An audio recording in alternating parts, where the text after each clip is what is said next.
All right. Hello, KRUI listeners. We are live here in the studio. My name is Amanda. My fellow interviewer is Rigby.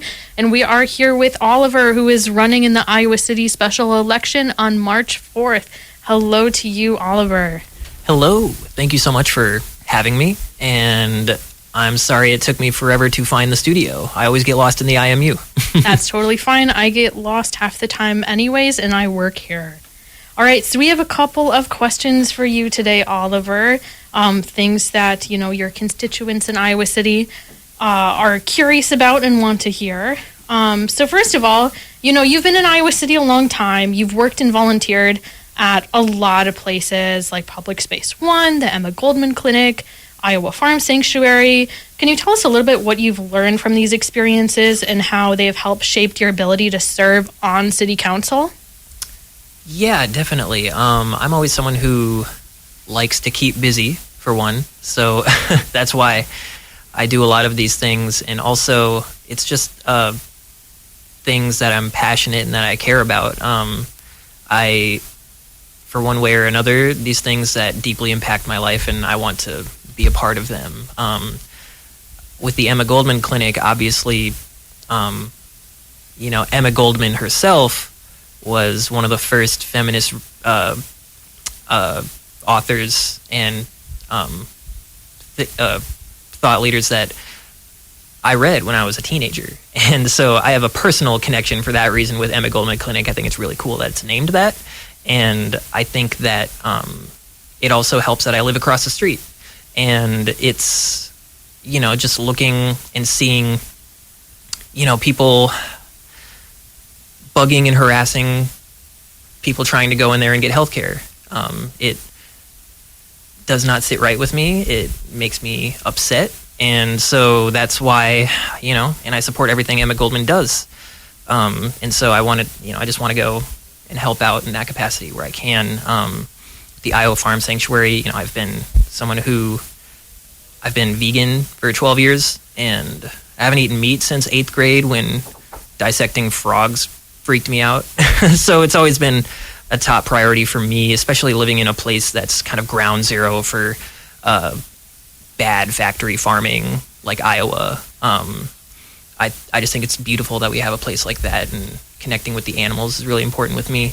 I recommend people go volunteer there. It's kind of like a depression cure a little bit, especially in the summer. And with Public Space One, I play music. I play in a couple bands, and I remember being super young, and when I still lived in Cedar Falls, I would come here and I would go to shows at Public Space One when it was below the subway. And it's come a long way since then, and it was really important to me growing as an artist and as a person. So I'm just really happy to be able to serve on the board and do what I can. So, just doing all these things, it just has allowed me to touch so many parts of the community and really get to know a lot of people and understand what's going right in the city, what's going wrong, what can be improved. Specifically, it's put me in contact with other working class people and low income people and people of traditionally marginalized groups that it's given me a perspective on a lot of the inner workings of Iowa City, and not necessarily from a perspective of like I'm this super educated elite business owner or property owner, but I'm someone who's just a member of the working class. I'm just like one of these people, and yeah, I think that is I think in that way it's really primed me to have a unique perspective on city council. Fantastic. And I will say, as someone who I've also volunteered at Iowa Farm Sanctuary, it is absolutely, something that will lift your mood, especially in the summer. Do you have a favorite resident? That's a good question. I think my favorite resident was Rudy. Rudy? Yeah. I loved Rudy. Yeah. Yeah.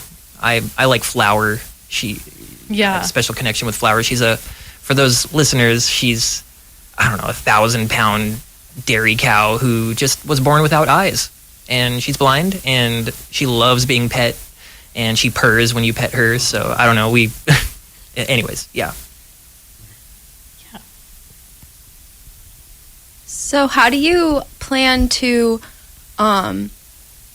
implement these like environmental values in regard to farming while still supporting the local farmers around Iowa City? That's a really good question. I think that moving away, coming at these issues centering sustainability and climate, I don't think it has to come at the cost of farmers or people making ends meet. I think that it's a lot of nitty-gritty policy stuff, but it's basically just from the mindset that these two things don't have to work against each other.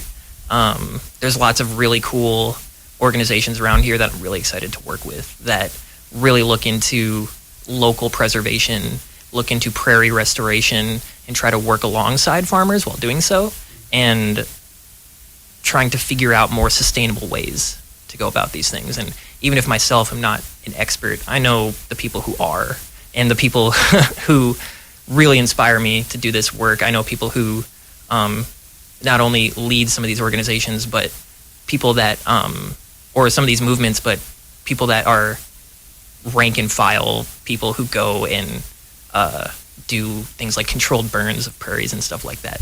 So I'm someone who tries to get the entire picture, from the quote unquote lowest worker to, the overarching picture. I think it is awesome that you have so many interests and passions. What do you think are the top 3 emergent issues that you plan to address while you're on city council? I really think that one of the things that convinced me to run, that I thought, I've been probably what you could call a housing rights activist for a decade in Iowa City area, whether that be as a founding board member of the Iowa City Tenants Union, where we did things like helped families fight eviction and got security deposits back, worked with immigrant families who were dealing with abusive landlords, worked with lots of students whose landlords just think that they're dumb young people and they can take advantage of them, to doing more direct mutual aid work with the homeless population in Iowa City. And I think that housing is so central and intersects with so many different issues in our society: racism, transphobia, homophobia. Lots of these systems of oppression get so much of their power from housing insecurity and from economic insecurity. So housing is huge for me. And I'm someone who believes deep down that housing is a human right.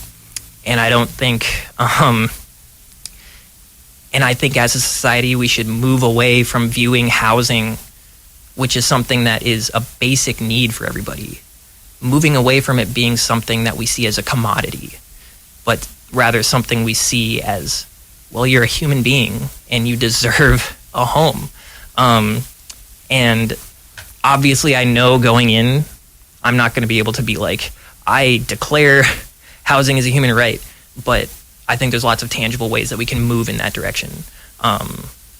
So along with housing, a huge thing for me is also maintaining some type of financial independence as a city from the state and federal government, to making it to where we are not so afraid of repercussions from the state and federal government. There's so much fear right now about, well, we can't do this because maybe the state's going to come and take some funding away. I think that we can start laying a foundation for long-term solutions to making ourselves more independent. And I'm a huge proponent of things like public banking. We have one public bank in the United States, and it's the Bank of North Dakota. Look into public banking, how it is essential to the economy in so many different places around the world, and how it can be used as a tool to fund the things we need to fund and save ourselves so much money as a city. Obviously, wealthy bankers do not like it and their shareholders, because this means they don't make money. But I think as a society, we needed to do what we need to do for the community and for people, and not just always focus on making the richest people around us richer and being in their grasp, their talons into us. And so yeah, those are probably two really, really big things for me. Transit is also up there. We're doing a really, really good job as a community when it comes to transit, with our fare-free public transit and our commitment to maintaining that. I've talked with so many homeless people, so many low-income people who say that that has improved their lives significantly, and yeah, just keeping that. And I will say one more thing that might be the most important thing currently, but it's protecting marginalized people in Iowa City. It is making sure we do not go into this administration, this federal administration and this state administration, with people who operate with abject cruelty towards the most vulnerable people in our community. We need to not go into this relationship pre-compliant or work as collaborators with them. I think that we can be smart and strategic with how we go about doing these things, protecting these communities, like our immigrants, like our trans community. But that doesn't mean that we don't go into it with an attitude that we will never give up and we will not collaborate with fascism. So yeah, we can go in more detail about things if you want. I have two questions. One for the transit one. Are you supporting the North Liberty rail or the commuter rail proposal? And also about the not collaborating with fascism and the Iowa City autonomy. Obviously, we're kind of a blue dot in like a red administration and a sea of red. How much autonomy or wiggle room does Iowa City have to kind of ignore these some of these resettling orders or these acts against like minority groups, immigrants in particular? How much wiggle room do we have to ignore those orders and address the issues as we see fit, or protect these groups as we see fit? Really good questions. For the transit, I don't know all the ins and outs of what has happened, but I think that the county is having trouble finding bidders to create the rail, and I think maybe the project has been put on hold for now, if not scrapped, which is unfortunate because transit is huge for multitude of reasons, for economic reasons, for climate reasons. I'm somebody who thinks we need to move away from a car-centric society. And obviously rail, streetcars, biking infrastructure, all of these things, density, not relying on sprawl. There's so many reasons why we need to go in this direction. So it is upsetting to me that that's put on hold, because I think when it comes to climate, we can't be affording to push back all these things all the time. And when it comes to what kind of autonomy and agency Iowa City has in the state, it is true that we live in a hostile state run by people who are cruel and do not have the best interest of people in mind. They want to protect the wealthiest people in our state, and they want to keep oppressed people in their place. And we need to not go into this thinking that these are people that can be reasoned with, like Kim Reynolds, that we need to try so hard to placate them and to beg for any type of because no matter what we do, it will never be enough for them. They will always keep coming after our people. They will always keep cutting our budget. They will always keep lowering property taxes. They will always keep doing all of these things that are detrimental to our community. And I think it is delusional to expect any different, no matter how many, no matter how much we give them. And so going into it with the attitude that we need to come up with another way, right? I think that if we really put our mind to these things and make them a priority, we can really do something. And I look at examples like in 2020, when our mayor Bruce Teague wanted the city wanted to implement a mask mandate, but Kim Reynolds was like, no, I'm writing it into law that cities cannot do a mask mandate. And we were able to get around that with just clever wording, something about mandating masks for persons and not facilities, something like that. So we can always put our minds to something, and there are so many smart people, so many organizations of smart people who know the law, who it's their mission to do these types of things. If we just have city councilors and like the mayor at the time, like they did a great job with that. And I think if we apply that same determination and willingness and priority to protecting migrants and protecting trans people and protecting our LGBT community and our low-income people, I think there's always something that we can do. And like I said, it doesn't mean we do something reckless or not strategic or not smart. A lot of people have criticized me saying like, oh, he's just gonna, like, no, I've never said that. But what does differentiate me from my opponent is that I am willing to say I do not support ICE, and I will do whatever it takes to protect the immigrant community. And at the end of the day, if all the things have been tried, there is absolutely nothing else we can do as a city. I'm not willing to sell one person for a dollar amount. And it seemed like that's what a lot of people who were criticizing me were saying. It's like, well, at the end of the day, we are just going to have to sell out some of our neighbors to fascism. And I think going into this new administration with that attitude is crazy. It is what has gotten us into this position in the first place. And so, yeah, I'm going off on a tangent here. I hope that answered your question. Okay, thank you. Yeah. So the budget of the city has always been an issue. How do you plan to deal with the conflict between having that limited money to spend, but wanting to build that permanent supportive housing and make existing housing more affordable? Yeah, so it's been a huge part of my campaign, talking about how I think we can fund a lot of the things I'm talking about and directions I think we can go. I think that, capitalists love to say that you have to spend money to make money.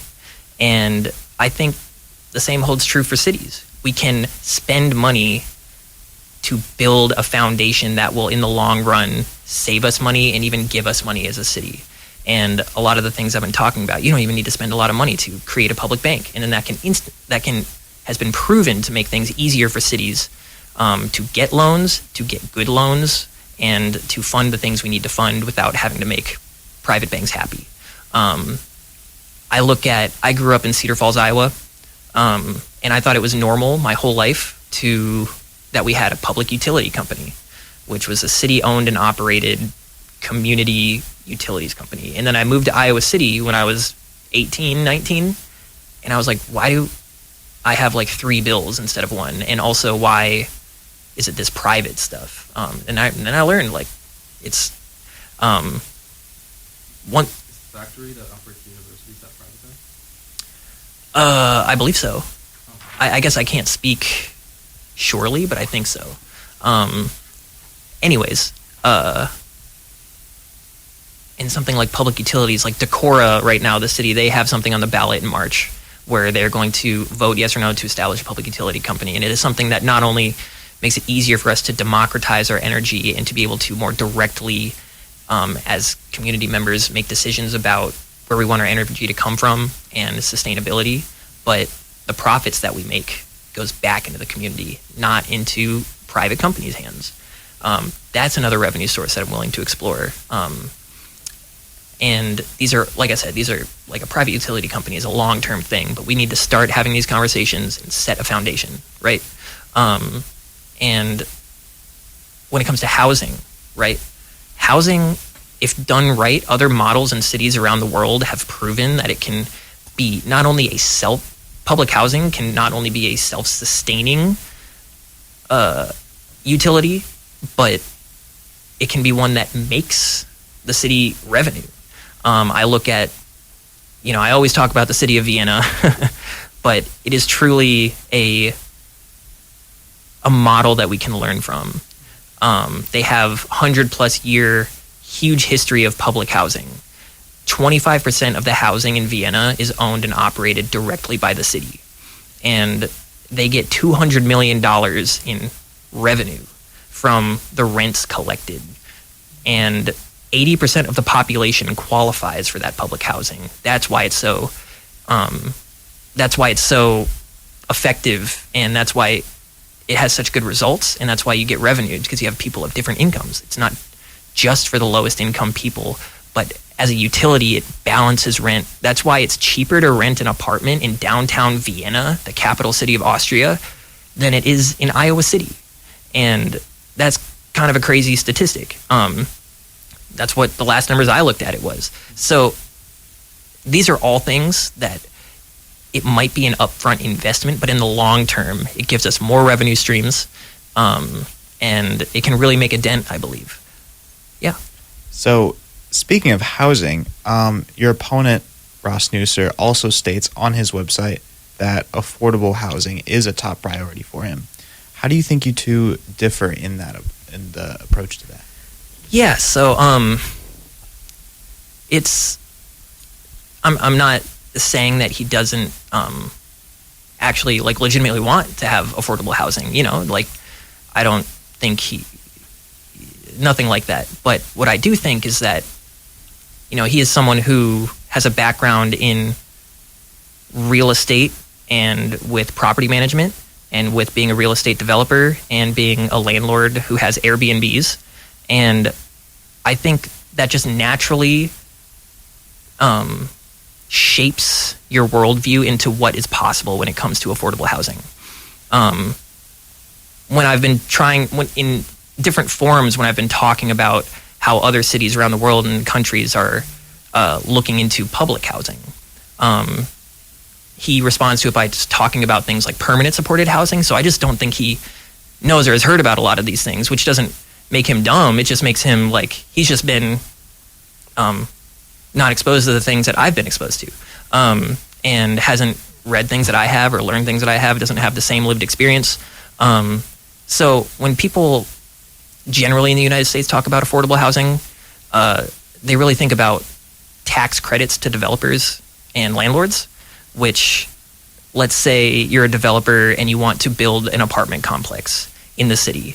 The city will say, okay, you can build this, but 10% of the units have to be what's considered affordable. And it actually has a definition, affordable, and that is 30% of your income or less goes to rent and other housing costs.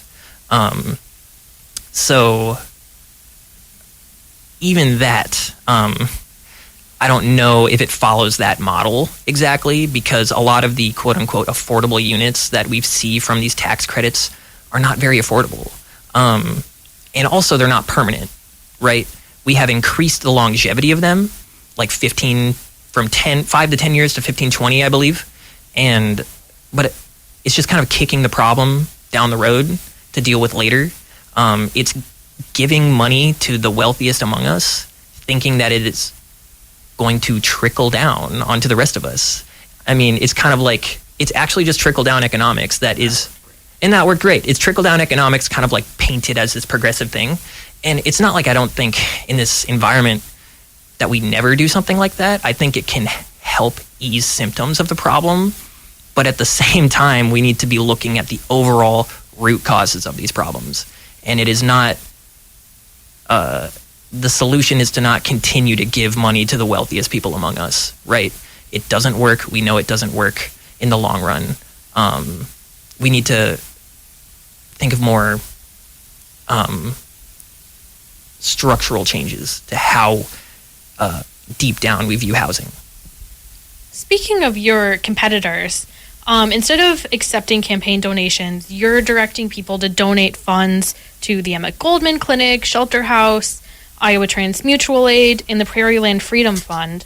What steered you to make this decision, and do you think this will hinder you from winning the overall election, especially because Ross is using donations to campaign for himself? Yeah, so a huge barrier to me even thinking, even coming to the decision to run was that, for one, I don't like making things about myself. I have very intense criticisms of electoral politics a lot in their effectiveness. And one of those main criticisms is so much of electoral politics is lighting millions and billions of dollars on fire and losing, right? Or you win and you get minimal to no results. So I think going into this as a special election, I thought that I will not have to spend as much money as I would in a general election. I thought that I already, due to a lot of the community work that I do, have kind of like face and name recognition around town. So there was a lot, I think, of that work already done for me.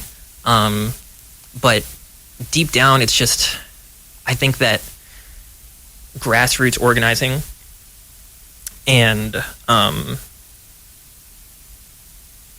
more things that are not just electoral politics, I think those are more important than just electing the right people, right?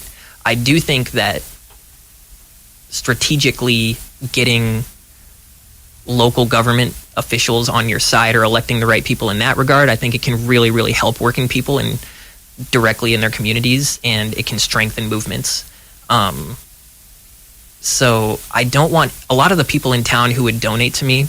I feel like they're low-income people, they're activists, they're people who are putting their blood, sweat, and tears in these organizations on the ground that do so much good in our community, and I didn't want to take their money. So I've been spending a lot of my own money, and what I have been doing is, a lot of people have been begging me, like, please let me give you money. And so if I accept money from somebody, I personally vet them. I have a conversation with them, and I say, is this something that you can afford? And please be honest with me. And if they convince me that yes, that is the case, my next question is this a substitution to doing something else in the community? And if they say no, I will continue to do stuff in the community and put finances into the community, then I will accept that money. I just didn't want to take money from the general public. And I feared that I would get a lot of money and then be tempted to spend it needlessly, if that makes sense. And honestly, I don't think that this is really hindering me. I think that at the time of the primary, I had spent $700, and $534 of it was on yard signs, and the rest of it was on the website and printing. I think that was it. And I still won the election with 69% of the vote. And my opponent spent over $3,000. So I think that which is like public record, and I think that it's goes to show that money can only go so far in things like this. And yeah. Despite this spending ratio between you and any other competitor, I have seen your signs in just about every business, house, any window in town. I have seen your name on a sign all over my social media. How is it that you're getting people so worked up, so excited about this election? I don't think it's necessarily just me. It's about the values of the campaign. It's about the knowledge that we just elected a TV show rapist for the second time. Am I allowed to say that on the radio? I'm sorry. A TV show rapist for the second time. And the status quo failed again to combat this right-wing authoritarianism. And people are fed up, and they know that we can't keep going in that direction, that the Democratic Party and the elites of the Democratic Party, the higher-ups of the Democratic Party, they really have failed. And they ran a right-wing campaign that was xenophobic, that abandoned trans people, that they campaigned with Dick Cheney, a war criminal, They shamelessly participated in wholesale slaughter and genocide abroad, and they lost. And they made all of those moral concessions with the justification being we have to beat Donald Trump. And they were going after a demographic of Republicans that don't want to vote for Trump. That doesn't exist in the numbers that you need to win. And I think people around the country and in Iowa City are just realizing that you need a message that is not the status quo, that is for working people, that is unapologetically pro-working class, a populist economic message, and you need to stand with oppressed people and unflinchingly do so. And I think that is the reason why people really support my campaign. It's not just about me, it's about that message. Yeah. So looking at the city's 2023 to 2028 strategic plan, I know we've talked a little bit about the environment in previous questions, but the city of Iowa City states that it wants to focus on maintaining and improving a lot of the outdoor spaces and the Iowa River. I know a lot of people in the city are really concerned about environmental pollution and especially our water quality, given that Iowa has the second highest cancer rate in the U.S. and the fastest rising cancer rate. Do you have any plans to address this? Specific plans, it is hard to say, like exactly the approach that, because there's so many different angles that you can look at like this particular problem, and it's hard to say exactly what authority the city does and does not have.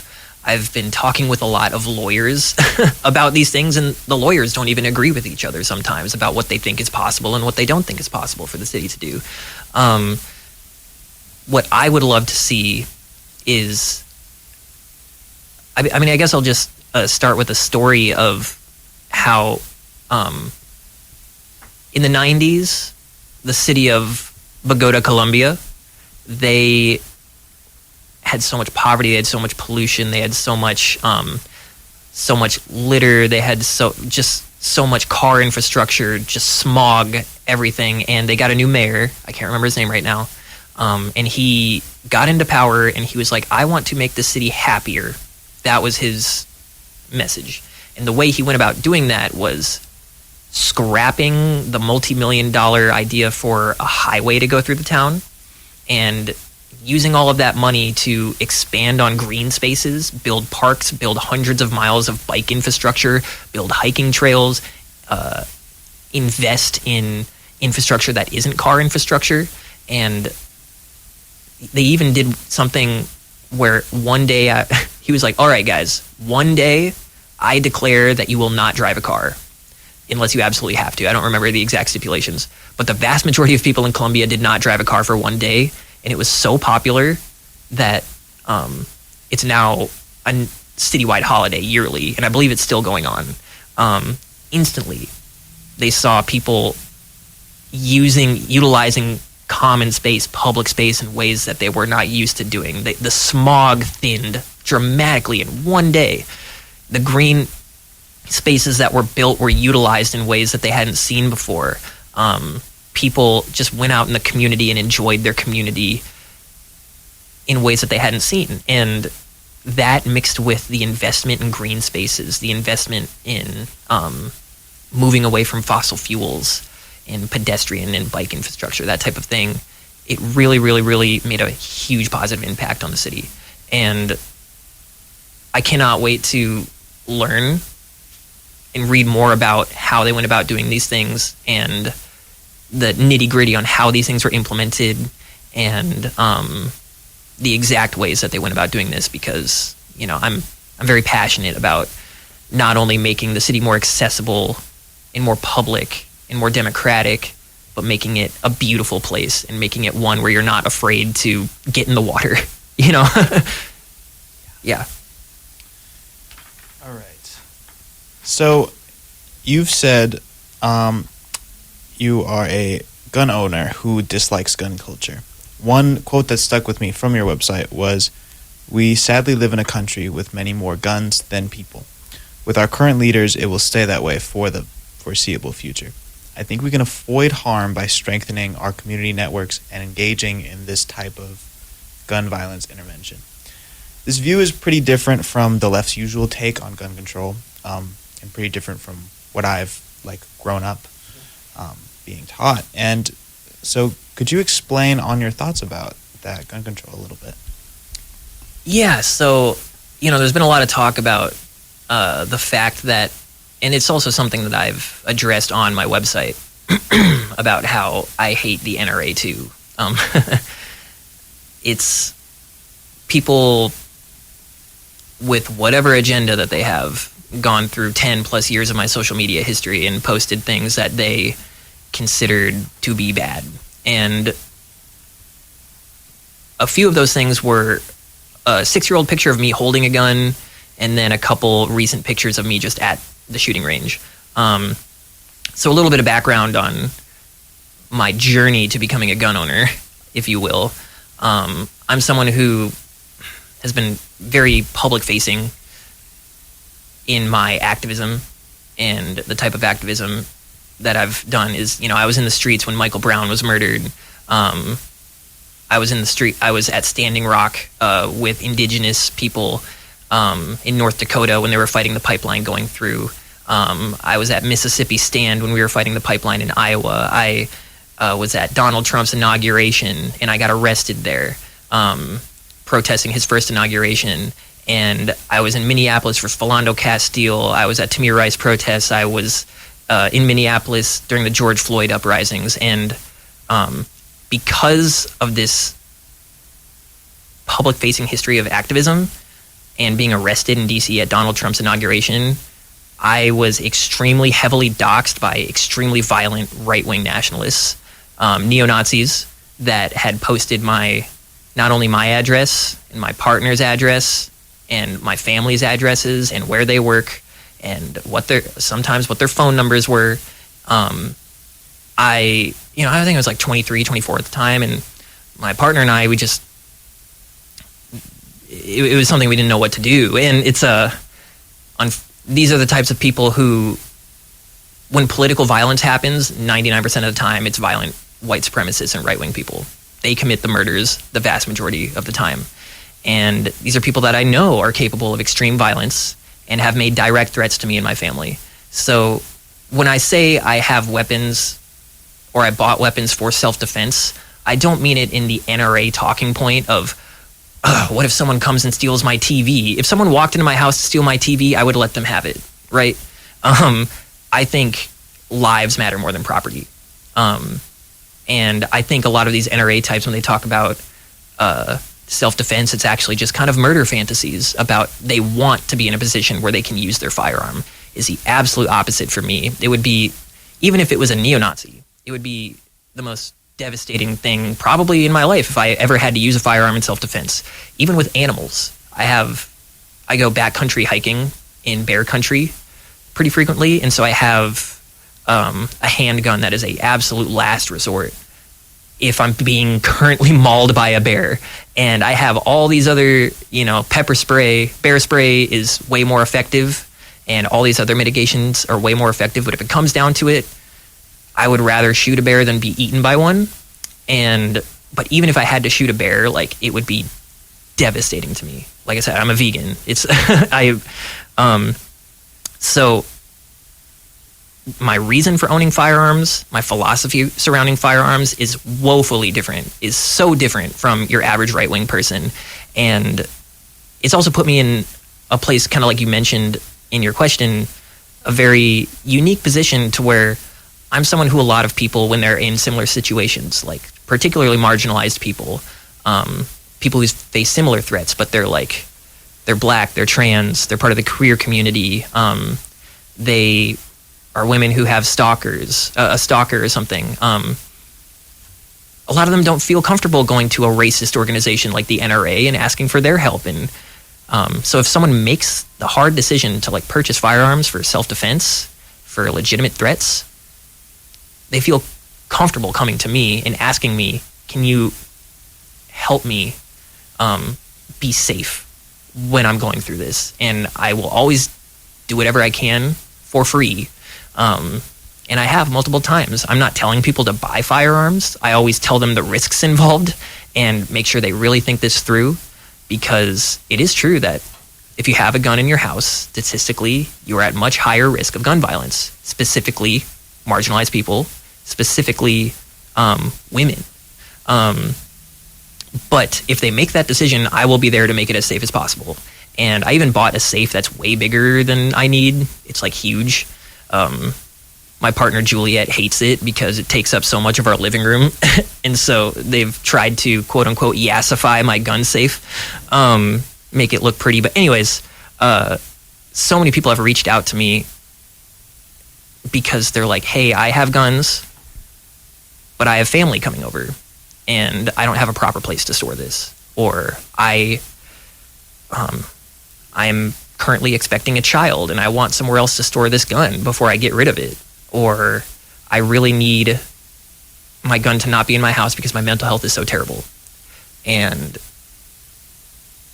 usually individualistic American gun culture does not have that community-minded approach to gun safety, where people feel safe as a community to reach out and to have these public resources that they can use. Countless times I've stored people's guns in my gun safe for that reason. And that's the reason why the leader of the chapter of Moms Demand Action endorsed me, is because of my commitment to gun safety in that way. So yeah, sorry, it's a huge, I could talk about this forever. On Ross Nasser's website, he says historical preservation is one of his most important values. In his last campaign event, him and his supporters were repeating the similar things. And the Iowa City Historical Preservation Council is big into zoning and controlling what can and can't be built in the city. Do you view that commission and these concerns about historical preservation as compatible with your affordable housing plans, or do you view them as kind of like a NIMBY dog whistle? I mean, I guess it depends on who's saying it and their reasons for saying it. I'm someone who doesn't think that they need to be at odds at all. I think that we can maintain a character of a neighborhood. We can preserve important cultural things and buildings in our communities while at the same time adding density without having to tear down or heavily modify these places, right? I think I really like Friends of Historical Preservation because they're really big on sustainability. If they have to demolish a historical site, they have a program, I'm blanking on the name right now, it's right by Restore, but it's for old historical buildings that have been torn down, and they have they take the parts and the things from the historical building and store them there. And then so if people who have a historical house or a historical building, they need to repair it, they can recycle those things. So I think that it does not have to combat affordable housing. I don't think it has to combat sustainability efforts. I think they can work hand in hand. And I really think that we should dispel the myth that you can't have historical preservation while also building housing and adding density. I think we can really bring the community together and find common ground on what type of architecture we want to use, the scale of projects. There's currently one happening now that's being talked about now. It's the rezoning of a place on North Governor Street. They want to build what's called the Goosetown Apartments, and there's lots of conversation going on there.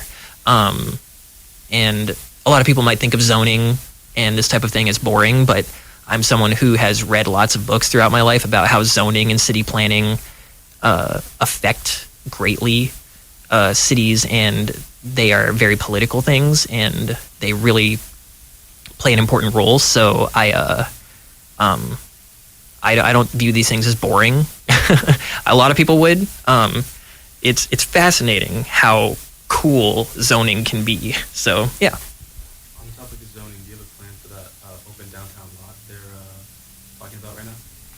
Personally, I don't have a plan. Like personally, obviously there are things and priorities of I don't know exactly the stipulations or the costs involved, so I'm not. I don't know enough details to be able to know what's possible there, but I do know that the city has made a recommendation on. There was a few bids from different developers, and the city has made a recommendation for the council to choose between one of the two. And I've read both of the proposals, but I feel like I would need more context, and I would need to meet more with the city councilors and learn more about the process to how we got to this point to make an informed decision. So yeah, that's what I would say. I really don't want it. I think it needs to be something that is very beneficial to the community and adds to our housing stock. I will say that. You've touched a little bit on the culture of community mindedness. A lot of times when it comes to politics, people feel really like their voice isn't heard. So if you end up being elected, how do you plan to make yourself available to your constituents? I have my phone number on my website, and lots of people just cold call me, and I love that. I really want it to be known that I'm somebody who will meet with virtually anybody and views everybody's input in Iowa City as important, and not only just for me, but I want people to feel that in general. I believe, in the words of Henry Lefebvre or David Harvey, that people have a right to the city, and I think that can start with more transparency with what the city is doing and the willingness of people to meet with anybody, the willingness of counselors to meet with anybody, and so no one feels left out. Yeah. So, what are your plans and intentions of non-enforcement for specific state and federal laws that target certain community members, such as anti-trans laws or the ICE executive order? Yeah, so in terms of anti-trans laws, there's the TAC, the Trans Action Committee, and they, I've met with lots of people who are in that committee. I've met with different transgender individuals with different backgrounds in Iowa City constantly about this type of thing. And what I will say is that there are ideas that the Iowa ACLU like and think that there's a good chance of being successful. And I do think, and also organizations like One Iowa, I'm not sure if everybody's familiar with that, but it's an advocacy group for LGBTQ rights in Iowa. I remember phone banking for them when I was in like 7th grade. That was when gay marriage was being passed in Iowa. Remember when we had a state government where that was possible? That's crazy. I don't know if y'all remember. I'm kind of old, but there are, like I was saying before about, we can get creative with wording. We can get creative with how our role as the city council, we can direct our city attorney in a direct way how he interprets law, and that's kind of vague, but that is a direction that a lot of these organizations like. And also when it comes to ICE, I think the city should do everything that it can in smart and strategic ways. Like I was talking about with the mask mandate, like we need to explore all options and work with lawyers, and really try to explore how other communities are handling this. But I don't think it should be overlooked how much grassroots community organizing plays a role in protecting people in the community. And I think as a city, we can do so much in providing education resources to these grassroots organizations to effectively protect people. What's his name? Tom Homan. He's something Homan. He's the director of ICE that Trump appointed. He went on, I think, CNN and was whining about how people in Chicago know their rights too much, and it's making it hard for us. Right. So, I mean, he gets on TV and proves that if people, not only migrants know their rights, but if people in Iowa City know their rights, you do not have to talk to ICE. You do not have to talk to the police. Actually, I want Iowa City to have a culture where ICE knows if they come in here, they're going to get the door slammed in their face. And they know that we are a city that looks after each other and has solidarity with our neighbors, and we're not going to sell each other out. So those are directions I would love to go. Yeah. All right. Well, thank you for talking with us today, Oliver. Where can people reach out to you if they have, questions or concerns? Yeah, so my website is oliverforiowacity.com. You can read more about everything there, how to vote, when to vote, where to vote. And at the bottom of the website, if you scroll all the way down, my phone number's on there. I love getting calls and texts. Haven't gotten any weird ones yet. And my email is on there. I get a lot of emails, and I respond to as many. Respond as quickly as I can. It's I kind of understand why people have secretaries now or something, because it's like extremely hard to keep up with all this. But I make it a point on principle to try my absolute best to respond to everybody and to meet with everybody in good faith. So absolutely reach out to me. Yeah. You have a Trump Boston campaign event soon? I would also say that tomorrow, I don't remember which theater at the IMU it's in, if anybody else can look that up. But the YDSA, who has endorsed me, is holding an event at the IMU tomorrow at 6:30, where I'm just going to do Q&A stuff, try to meet with students and people. As well as on February 27th at Trumpet Blossom Cafe, which is next Thursday, there's a benefit show for Iowa City Mutual Aid that's also kind of a get out the vote show for my campaign. And I also play in bands. One of the bands I play in is called Boot Camp. It's a punk band in town, and we're going to be playing. A lot of other really good acts and bands are going to be playing. It's pay what you can. If you can't pay, that's totally fine, but any donations you can give go straight to Iowa City Mutual Aid to help the homeless in Iowa City. So if you just like punk music, if you want to support the campaign, if you want to support Iowa City Mutual Aid, any of those reasons, come out. It will be fun, I promise.